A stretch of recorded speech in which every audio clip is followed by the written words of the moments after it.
Excited about? You know what? I don't know if you heard me say it to Laura tonight, but I was thinking about this tonight. You know, we own a few libraries, in combat sports. This is the second best library in combat sports. I mean, you can make the argument for Pride because Pride had some classic, unbelievable fights, but they had a lot of shitty fights on there, a lot of mismatches and things like that too. But this thing in 4 seasons, top to bottom, I mean, every single fight is excellent. It's crazy. This is the second best library in all of combat sports. It's unbelievable. Yeah. It might be too early, but I wanted to ask you if you had any update on Janzi Silva. Obviously, that main event looked kind of scary with that knee bar submission. Do you? Well, I don't, but what I was happy to see is he got up and walked out of the octagon. You know, um, yeah. So I hope he's good. Hope he's okay. If he's not, we'll get him fixed. He walked out under his own power. He right? did. Yeah, he wasn't holding on to anybody. He wasn't, usually after a knee bar like that, and if it's really bad, you don't see guys walking themselves out. So hopefully, knock on wood, he's okay. No doubt. We had a rivalry fight, which you don't normally have here in Dana White's Contender Series, where there's tension. I'm just curious when you found out about the face-off yesterday, the terrorist comment. And, Yep. I don't know if you thought about doing anything. You know what I mean? It was just I know you say all the time is, hey, it's a fight business. People say mean things, but that one seemed maybe a little far. You know what my answer is to that. Are we going to do anything? It got done tonight. You know what I mean? It's the beautiful thing about the sport. I say it all the time. This is not a nice sport. This is a very rough sport. We say a lot of mean things to each other. A lot of and justice gets served at the end of the day. I mean, listen, when you have a situation like that, the best way to solve the problem is you fight, and you fight legally, and you get paid to do it, and that's what happened tonight. Do you ever feel that there is a line, though, that you got to worry about? Like, hey, maybe that was a little too far? No. Not in this business, I don't. Yeah. There's been, if you look, you can add that to the pile of some pretty nasty things that have been said in this sport. And not just this sport, boxing, I'm sure Muay Thai, kickboxing, you name it. Mean things are said. In this insanely politically correct world we're living in, this is one place that is not. The only other thing I wanted to ask you about that is I do wonder sometimes, do you worry about like safety and security in there sometimes? Because like in a big arena with people yelling at each other, nobody hears anything, right? Yeah, when you got friends and family 10 feet away. It's a great question. The truth is, first of all, I think Herb Dean, was it Herb that did that fight? Yeah, did a great job.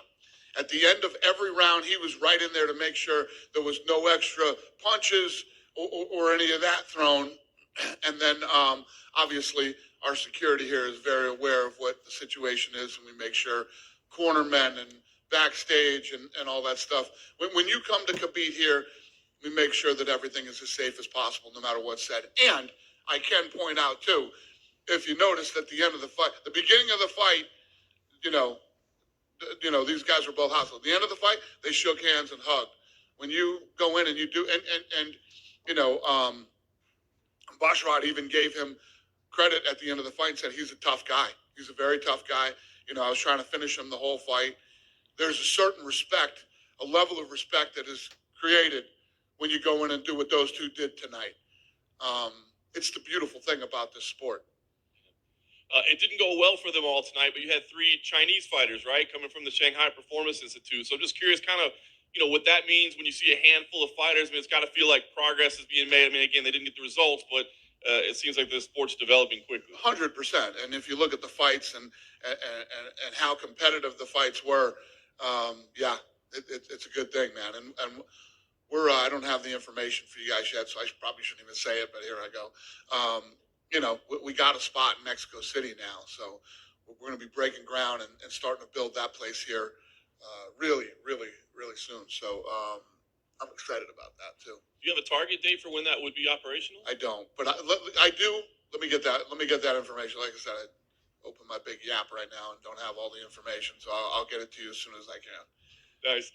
Just 2 other quick ones. Josh Quinlan was a guy that won a contract earlier this year, and he ended up testing positive for drostanolone. He was suspended for 9 months by the Nevada Commission. Just curious how you look at that. I mean, is it just, hey, serve your time and you're still here? If a guy comes in here and tests positive, do you think about rescinding their contract or pulling that offer? Yeah, it's obviously a tough situation, and people make mistakes, and he's not the first guy here or in professional sports for that to happen. So I wouldn't destroy the kid's life over it. He's going to pay whatever he's got to pay. He's going to take whatever penalties he's gotten. When you're here, this is the best testing policy on the planet. So be tough to cheat here. Yeah. We had some surprise news with Mike Perry today that he's joining Bare Knuckle Fighting Championship. So I just want to ask you about that. Was that a situation where he was already a free agent, or did he come to you guys and ask for a release? How did that all play? Yeah, no, yeah, his contract had expired. Mike Perry is a fun fighter. I mean, he's had so many fun fights here, and I wish him the best. Fair enough. I guess last thing, I guess you're probably heading to Abu Dhabi first thing in the morning. Yep. Any nuggets or news notes, anything you can leave with us? Hopefully, when I come home, I'm going to have a ton of news for you guys. So I think my meeting is Saturday. I'm meeting Saturday before the fight and button up some business over there that's been, hanging out there for a while. So I want to get this done, come back and bury you guys with great news. I guess only a two-part question, sort of for me. But when you talk about the Contender Series, I'm gonna try not to repeat any of John's questions as well.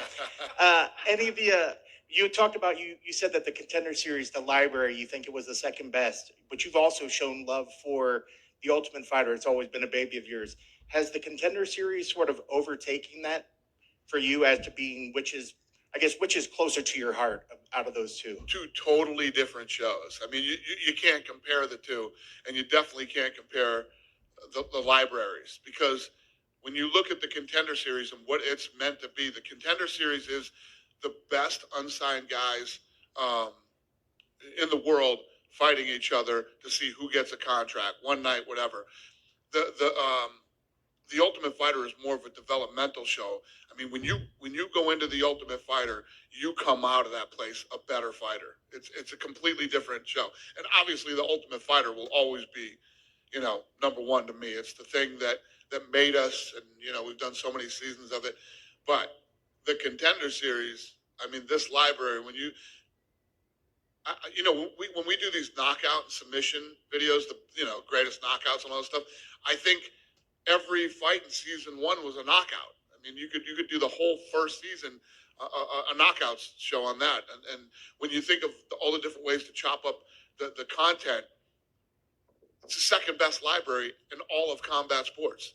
I can't think of another combat sport that has a better library than the Contender Series.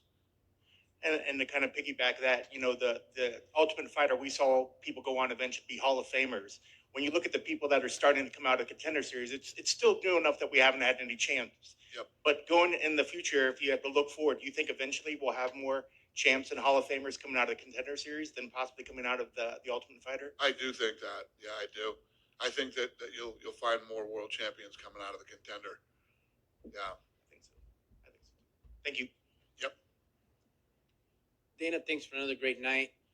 This weekend we got the free card. That's awesome. A numbered pay-per-view, or UFC.